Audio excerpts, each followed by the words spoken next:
Now joining us are members of the North Carolina Tar Heels head coach Scott Forbes and student athletes Jason DeCaro and Gavin Gallagher. Gentlemen, congratulations on advancing to the finals. Coach Forbes, we'll start with an opening statement from you.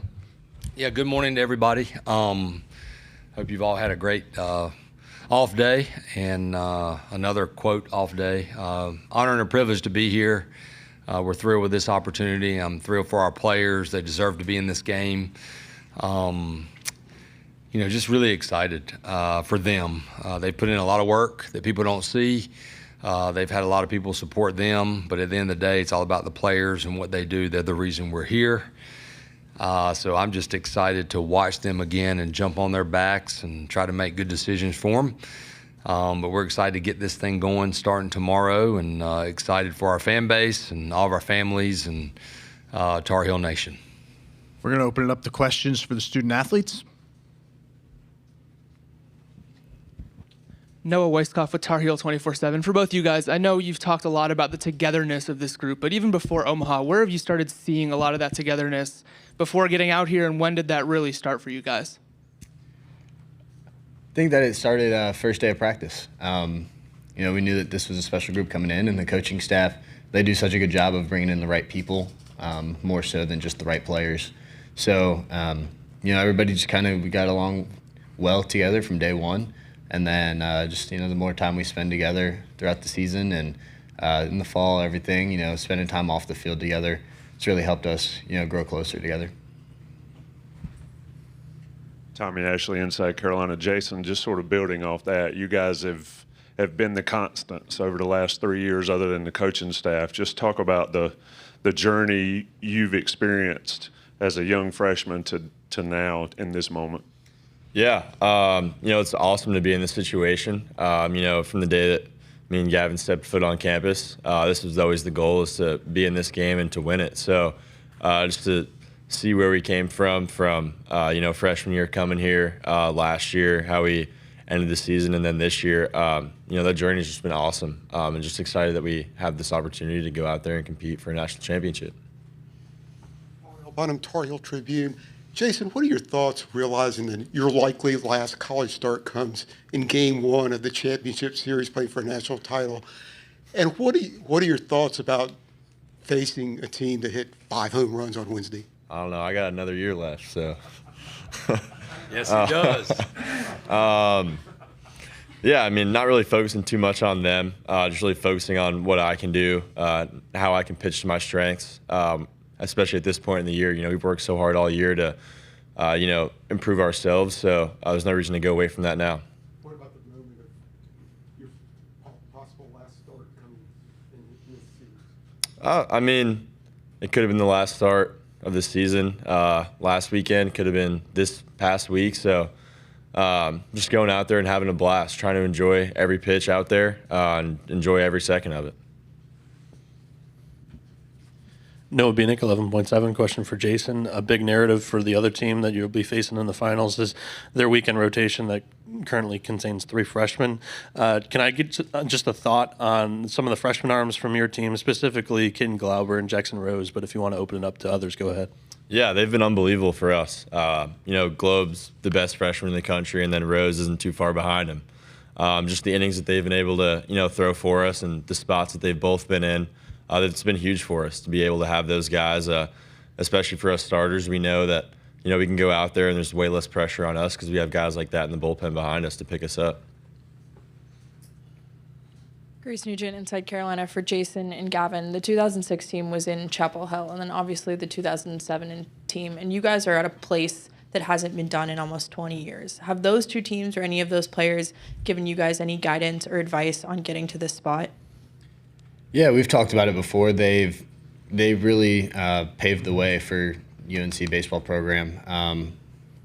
They kind of opened the door to letting everybody know that UNC is going to be contenders, going to be in Omaha, and so those guys having those experience in the past, they've been super supportive of us.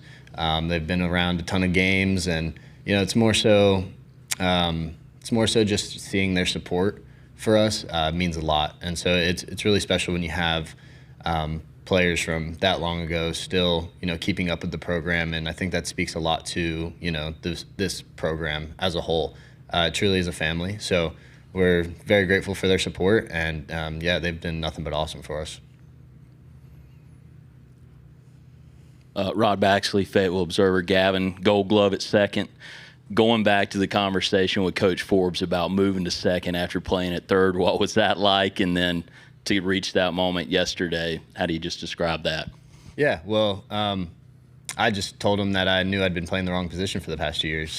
So, no, but seriously, I just, I said from day one, my goal, I just wanted to be in the lineup. I wanted to contribute to the team. So wherever that was best for the team. That's what I was going to do. And, the past 2 years it was third base. This year it was second base. We talked about it, and I told him in, sometime in the fall, I think, that I was going to be our starting shortstop. That's where I wanted to be. But, at the end of the day, Jake Schaffner is a pretty good shortstop. Just working up the middle. It took some hard work, but it was like going back home, really. Howard Borden, Boomer Sports, Omaha. Congratulations to North Carolina for reaching the championship. Gavin, I've been very impressed with the defense of North Carolina. Would like to get your thoughts. It's a big ballpark. It plays big. And just thoughts on your inner diamond and the guys in the outfield has been pretty amazing, pretty impressive. Yeah, it has been. That's a point of emphasis all year. And every year since I've been here, and I know before that, is that pitching and defense is what wins championships. And, you've seen that before in the games here already. It's been awesome. We focus on it every day at practice. It's a point to focus on our defense as much as we would be if focusing on our offense, because that's the easy part, is to get in the cages and hit. It's a credit to the coaching staff, and it's a credit for the guys showing up every single day, ready to work hard and focus on defense. At this time, we're going to take a question from Zoom.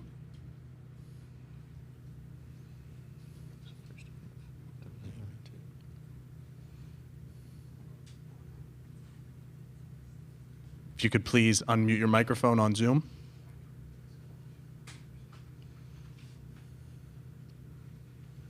Okay, any more questions in the room for the student athletes? Go right up front. Grace Nugent. Jason, with starting pitching, so much of it is about emotion regulation, and you're about to start probably one of the biggest games of your entire college career. What are you doing to make sure that you're regulating that emotion and keeping yourself in that sweet spot for when you go out on the mound? Yeah, Coach Forbes talked about it with us a little bit this week about how, there's going to be some extra nerves. You're going to be a little bit more excited. This is the biggest game that we've all ever played in. So just accepting that and, using that to your advantage. You're going to go out there and you're going to have some extra adrenaline. Just trying to do a good job of slowing yourself down, taking a deep breath, and just at the end of the day, focusing on each pitch, one pitch at a time. Jason, Gavin, thank you guys for your time. Thank you. On to practice.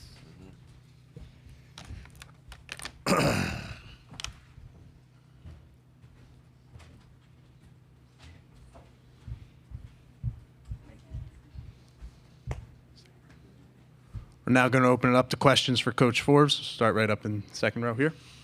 Rod Baxley, Fayetteville Observer. Scott, going back to Gavin moving to second and then getting a Gold Glove there. What was your perspective of that conversation and the decision to go there? And then obviously it's worked out well for you guys. Yeah, well, we recruited Gavin as a middle infielder, but obviously we also would like to recruit athletes that can play all over. Heck, in 2024, I'd made some crazy, what I thought were bad decisions, but our team bailed me out, and I look up and Gavin's playing first base, I think, at the end of that clincher against LSU. But he's played some outfield. He can move all over. He's willing to do so. There's no ego involved.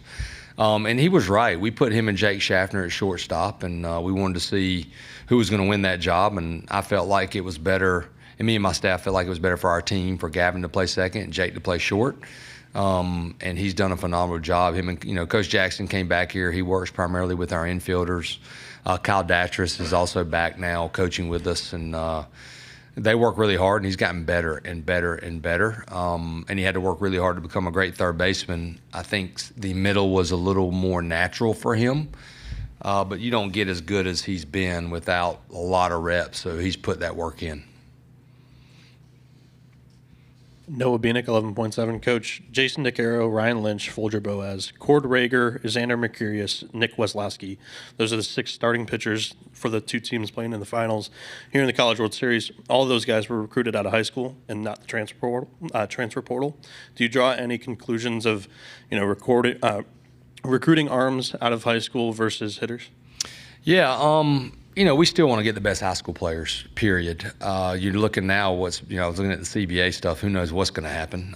But the more they're longer. Obviously, Lynch is a draft-eligible sophomore. But we still want to get the best high school players in our state, and we want to get the best high school players in the country. However, you have to mix that in with the transfer portal and be realistic that it's harder to win with really young players everywhere.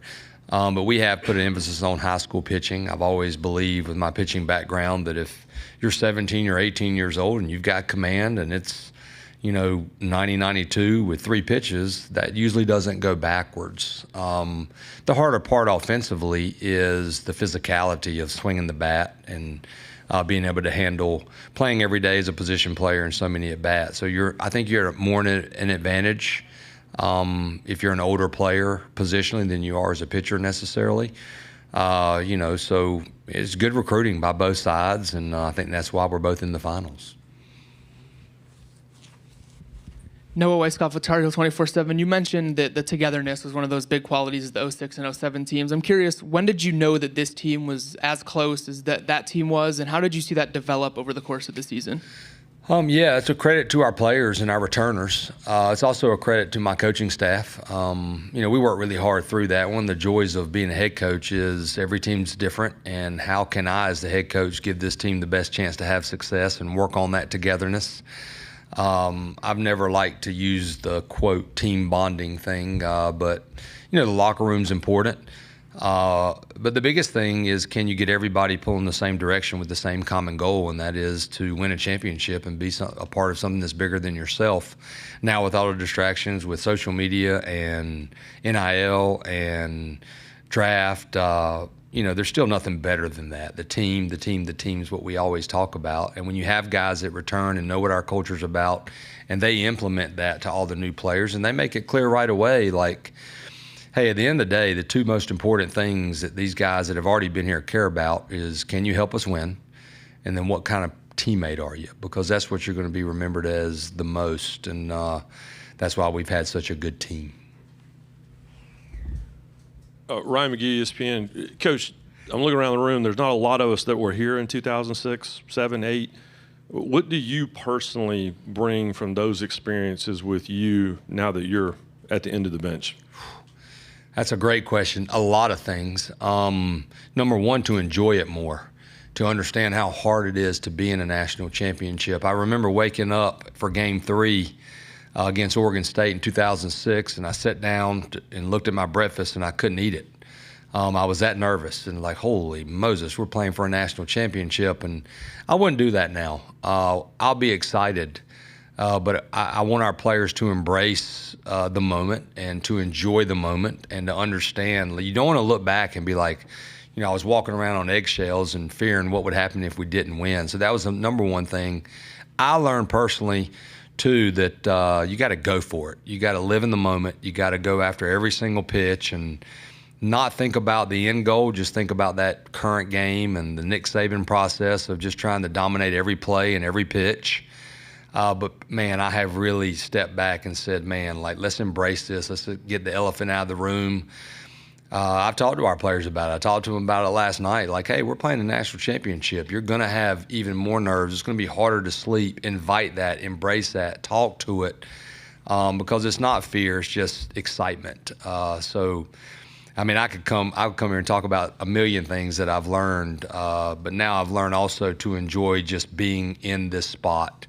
And enjoy being in Omaha and what the College World Series is all about. Monty Taylor, Just Baseball. Coach, you've got your 9 guys and maybe 10 with Rom Kellis, but what about some of these guys on the bench like Lee Sowers, Perry Hargett, Jaden Nunez, and Sawyer Black? What have they? Could you just talk about their importance to the team and what they're capable of doing and how they've helped with the culture? Yeah, that's what makes a team sport unique. Those names you just said.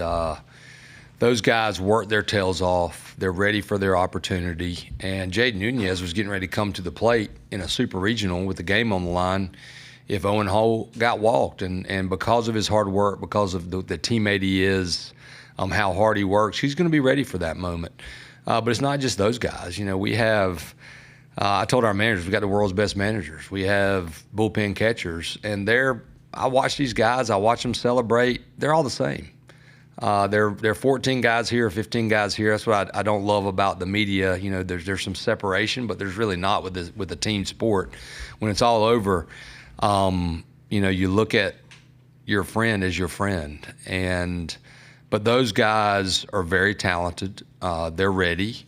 And I've told them over and over, to do something special, to win a national championship, somebody does something that hasn't done maybe a lot, quote, on paper the whole season. So I have a feeling that's going to happen.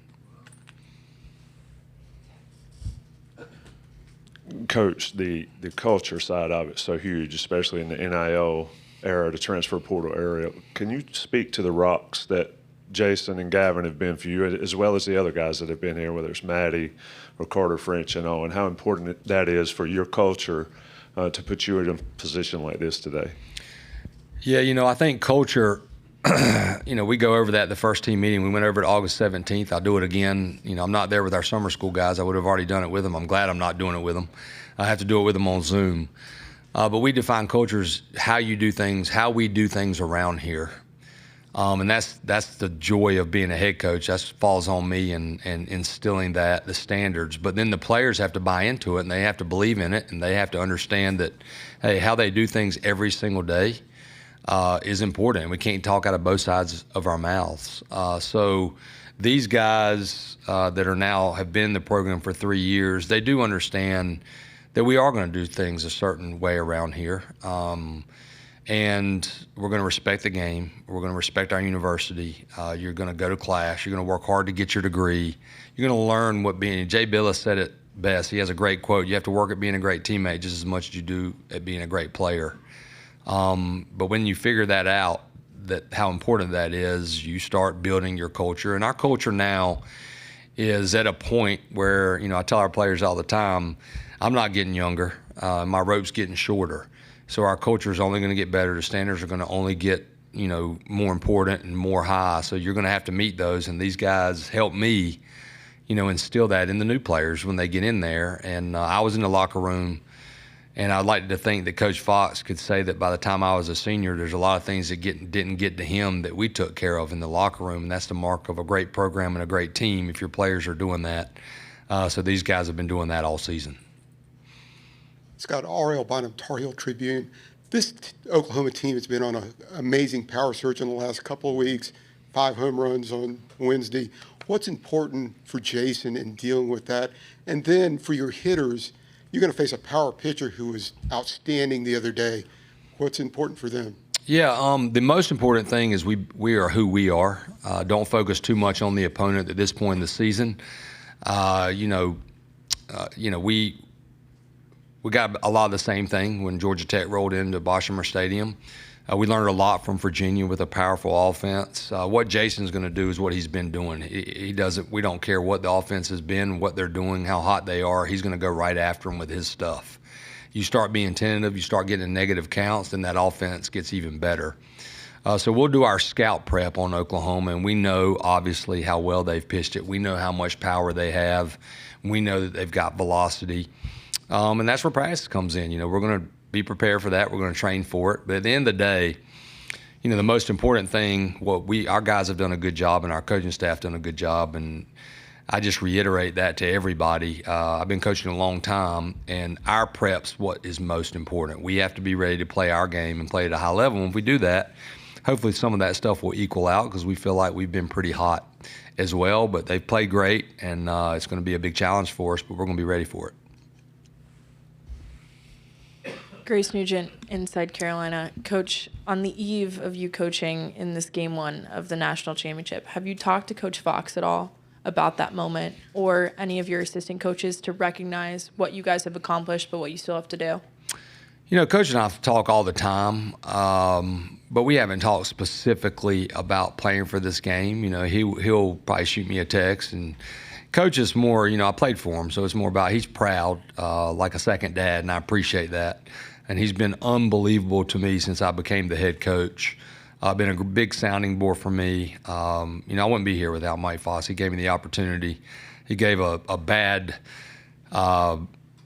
rough around the edges junior college player an opportunity at North Carolina Wesleyan, and because he gave me that opportunity, I'm sitting here right now. But as far as playing the national championship, you know, you want to reach out to as many people, and he's won one too at North Carolina Wesleyan.